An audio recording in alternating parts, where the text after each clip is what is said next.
संघ येथे सामाजिक कार्यकर्ते संतोष कुमार आणि त्यांचे इतर सहकारी जे सोमवार दिनांक 5 मे 2024 पासून बेमुदत चक्री उपोषणाकरिता बसलेले आहेत। मागील 2 दिवसापासून येण्याचं नियोजन होतं, मात्र जिल्हाधिकारी कार्यालयातील बैठका आणि पालकमंत्री महोदयांचा दौरा या काळामुळे 2 दिवस येता आलं नाही, परंतु आमचे तलाठी आणि इतर सहकारी इथे येऊन गेले होते। त्यांच्या मार्फत आम्हाला आपल्या भावना समजत होत्या। आपण एकूण 24 मागण्या केलेल्या आहेत। सर्वच मागण्या काही आमच्या स्तरावर पूर्ण होण्यासारख्या नाहीत ही आपल्यालाही जाणीव आहे। माझ्याबरोबर आपण देखील आता बोलताना व्यक्त केलेले आहेत, जसं की संघ तालुका जाहीर करणं किंवा वेगवेगळे ऑफिसेस तयार करणं, हे सर्व जे काम आहे ते शासन स्तरावर आहे। आपल्या भावना नक्की आम्ही शासनापर्यंत पोहोचू याची आपल्याला ग्वाही देतो की जेही आपण शासकीय कार्यालय स्थापन करणं किंवा अन्य ज्या मागण्या केलेल्या आहेत ज्या शासन स्तरावर आहेत त्या बाबतीत आम्ही नक्की शासनापर्यंत आपला आवाज पोहोचवण्याची आपल्याला ग्वाही देतो। त्याचबरोबर काही समस्या आहेत ज्या माझ्या स्तरावर किंवा आमच्या जिल्हा प्रशासनाच्या स्तरावर सुद्धा सोडवणूक केली जाऊ शकते। तर अशा समस्यापैकी एक विषय म्हणजे पुरवठा विभाग चालू करणं। आम्ही मागेही शासन आपल्या दारी कार्यक्रमामध्ये घोषित केलं होतं। मागच्या शुक्रवारी मला वाटतं इथं आपण जतमध्ये संघमध्ये आपला पुरवठा विभागाचे प्रतिनिधी आले होते। आज मात्र त्यांचं प्रशिक्षण असल्यामुळे येऊ शकले नाहीत, मात्र दर शुक्रवारी संघ या ठिकाणी पुरवठा विभागाचे कर्मचारी येण्याची व्यवस्था होईल या बाबतीत मी आपल्याला सगळ्यांना ग्वाही देतो।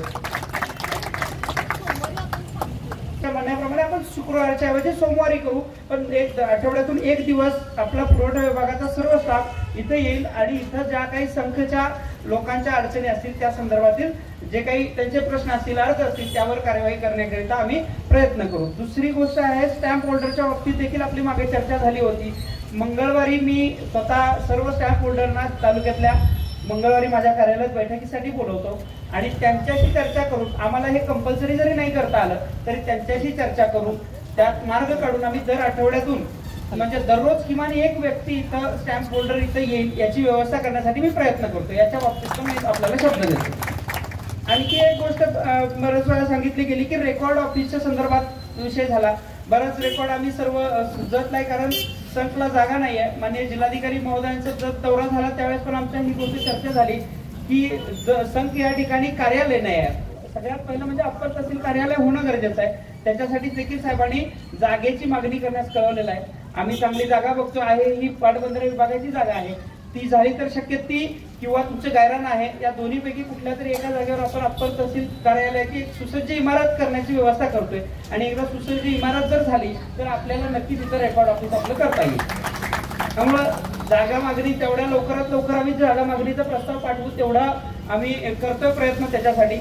आणि त्याचबरोबर तुम्ही सांगितल्याप्रमाणे इतर शासकीय कार्यालय जर एकदा अप्पर तहसील कार्यालयाचं कार्यालय जर त्या ठिकाणी झालं तर त्या परिसरामध्ये अनेक कार्यालय उपस्थित करण्यासाठी आपण जागा देखील तिथं देऊ शकतो। तेव्हा अशीच जागा आपण बघूया, एक तर पाटबंधारे विभागाची आहे ती जागा किंवा तुमचं जे गायरान आहे दरीवडची रोडलाच आहे माझ्यामध्ये गायरान, बरोबर, तर त्या गायरानामध्ये सुद्धा आपल्याला शक्य झालं तर आपण सगळी जागा एकत्रित सर्व ऑफिसेस होतील, जसं जतमध्ये आता सगळे शासकीय कार्यालय डफळापूर रोडला आहेत तशा पद्धतीने आपण करण्याचा प्रयत्न करूया।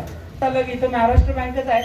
मी जिल्ह्याचे जे आपले लीड बँक असते त्या लीड बँकेच्या मॅनेजरच्या यांच्या संदर्भात मी चर्चा करतो त्यांच्याशी आणि कुठली एखादी बँक इथं येण्याची जर तयारी असेल तर त्या बँकेच्या तयारी संदर्भात देखील मी चर्चा करतो। विषय आपण ग्रामपंचायतीनं देखील याच्यामध्ये सक्रिय सहभाग घेऊन ह्या गोष्टी केल्या पाहिजेत। पण मला एवढं सांगायचं तुम्हाला की गटार बांधून त्या गटारीमध्ये पाणी ठेवून डास निर्मिती करण्याऐवजी आपण लोकांनी, कारण काय होतं आपल्याकडे तेवढं पाणी नाही, आपण म्हणतो दुष्काळी तालुका आहे आणि गटारीला काय आहे की प्रति माणसे किमान 135 लिटर पाणी जर आलं तरच ते वाहतं गटार होते आणि वाहतं गटार झालं तर डास होत नाही। जर गटार जर पाणी थांबलं जागेवर तर डास होतात आणि मग परत रोगराईची समस्या होते।